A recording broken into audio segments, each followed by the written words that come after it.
médico, fiz os exames, tomei muito remédio. Assim, eu quase morri nessa época, porque eu tomei um negócio que chama coquetel, que são vários remédios. E um deles me deu reação, que é a amoxicilina. E deu reação no meu corpo inteiro e eu tive início de uma parada cardíaca, né? Meu Deus. Então, eu não, minha mãe só chorava, ela não conseguia falar comigo. E assim, pra pedir pra me levar no hospital, eu tinha que pedir pra minha vizinha. Porque minha mãe não tinha condição, meu pai não tinha condição, sabe? E aí eu meio que fui enfrentando as coisas sozinhas, até eu conhecer ele, né? E a gente compartilhar dessas histórias junto, da gente se acolher, da gente se entender e saber lidar, sabe? Quando um tá com dor, quando o outro tá se sentindo mal, a gente sabe o que fazer, né? Porque a gente passou por isso junto. A nossa história bate muito uma com a outra, né? E Então, a dor que ele sente, você já conhece. sim, e a dor que eu sinto, ele conhece. Então meio que encaixa assim mesmo, sabe? E assim, quando eu escolhi gostar dele, eu falei assim, olha, eu vou ficar com você. Quando ele comprou o anel, a gente não namorou, a gente noivou. A gente pulou a parte do namoro. Entendi. Então, vocês se conheceram, decidiram que vocês iam começar a ficar e depois foi noivado, não Porque foi namoro. foi uma coisa muito intensa, foi uma coisa muito forte que a gente sentiu um pelo outro. E ele foi e comprou aliança de noivado. E ele falou assim, você quer ser minha noiva? Eu falei, quero. Tipo, ali eu já escolhi a pessoa que eu queria casar, a pessoa que eu queria pro resto da minha vida. Né? Então, até hoje... A gente só não casou por causa da pandemia, né? Porque... Mas vai rolar. Só que... E aí eu acho que o começo também, esse começo que a gente decidiu ficar junto e enfrentar, assim, também foi uma coisa que muita gente hoje tem como algo leve, mas nunca foi nada leve, né? Porque o começo foi muito duro, assim, porque tudo que a gente postava junto, né? Tudo que a gente fazia, todos os lugares, cara, era, putz, ó, nossa, bonita sua filha, nossa, bonita sua neta, e ela também. E aí eu falava assim, cara, as pessoas, elas não entendem que, às vezes, eu não consigo, por exemplo, eu demorei muito tempo da minha vida para entender que relacionamentos que eu tive no passado, eles tiveram problema porque a pessoa que tinha uma idade próxima a mim ou um pouco mais velha me remetia a problemas que eu tive com a minha mãe. Então, às vezes eu estava me relacionando com alguém que tinha uma aparência ou tinha uma maturidade um pouco mais velha e, mano, aquilo me deixava mal, sabe?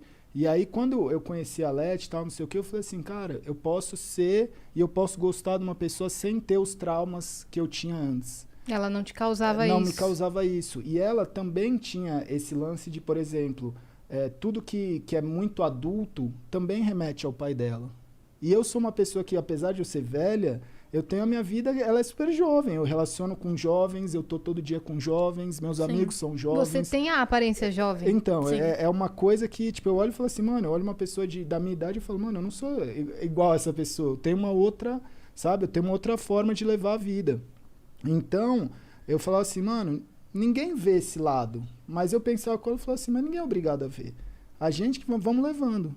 Essa galera que veio pra cima de vocês, assim, durou muito tempo, demorou muito tempo pra aceitarem? Como é que foi? Cara, como é que isso foi se transformando, assim? Então, no começo ela teve muito problema, porque falavam, nossa, ela é interesseira, e por que uma pessoa dessa estaria assim com você? E porque, eu acho que no começo teve muitas, assim, a gente teve que quebrar muitas barreiras, até porque imagina que foi criada uma comunidade, né, a tribo. E aí eu tô ali, sou uma pessoa que tá à frente disso tudo. E aí eu deixei muito espaço das pessoas interferirem e falarem, querer achar o que seria bom ou não para mim, o que seria o modelo ideal ou não. E aí eu acho que até eu conseguir, primeiro, digerir as coisas de por que eu decidi, por que eu estava buscando isso, e encarar isso, e colocar esses limites, foi um período de aprendizado. Porque não é fácil. O que o pessoal mais caía em cima era aquele negócio que eu falei pra vocês da BGS, do relacionamento. Ele terminou com ela e já começou a ficar comigo. Ele falou, ó, resolvi minha vida, não tô mais namorando, já tô, sabe, sossegado e tal, agora é com você. Então, todo mundo, eles Como que fala? Eles associam... Presumiram, né, que... Eles associam que ele terminou com ela por causa de mim. É, ou teve porque muitas traiu, coisas. ou porque... Nossa, foi assim, foi um inferno. Não, foi. Mas eu, tipo, tive que passar, eu escolhi isso pra mim, né? Tipo, teve ameaça de morte, teve... Pô, se eu estiver na rua, eu te pego. Teve, ixi, inúmeras mensagens desse tipo.